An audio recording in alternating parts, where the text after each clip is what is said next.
Hello students, JEE main ఫిజిక్స్లో previous year question చూద్దాం.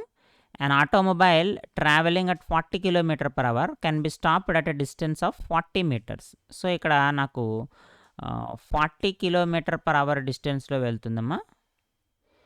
అయితే స్టాపింగ్ డిస్టెన్స్ ఎంత ఇచ్చాడంటే 40 మీటర్స్ ఇచ్చాడు. సో బ్రేక్ వేసినప్పుడు 40 మీటర్స్ డిస్టెన్స్లో ట్రావెల్ చేసి అది ఆగుతుంది. If the automobile is travelling at 80 km/h. So ఇక్కడ నాకు 80 km/h డిస్టెన్స్లో వెళ్తున్నప్పుడు దట్ మీన్స్ దీన్ని U2 అనుకుందాము. స్టాపింగ్ డిస్టెన్స్ ఎంత, S2 ఈజ్ ఈక్వల్ టు ఎంత అని అడుగుతున్నాడు. సో సింపుల్గా మనకి ఫార్ములా తెలుసు, V² - U² is equal to 2AS.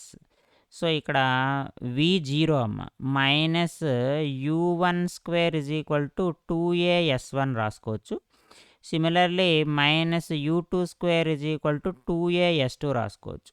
నాకు S2 కావాలి కాబట్టి ఏం చేద్దాము, 2AS2 by 2AS1 is equal to minus U2² by minus U1². Minus minus cancel అయిపోతుంది, 2A క్యాన్సిల్ అయిపోతుంది. S2 is equal to S1 into U2² by U1². S1 వచ్చేసి 40 km/h ఇచ్చాడు. U2² అంటే 80² బై 40² వచ్చిందమ్మా.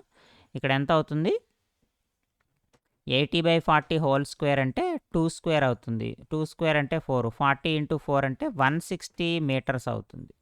కాబట్టి మనకు కావాల్సిన స్టాపింగ్ డిస్టెన్స్ ఎంత అంటే 160 మీటర్స్. కింద ఉన్నటువంటి వీడియో సింబల్ క్లిక్ చేయండి, మీకు లాంగ్ వీడియో ప్రొజెక్టైల్కి సంబంధించి ఉంటుంది.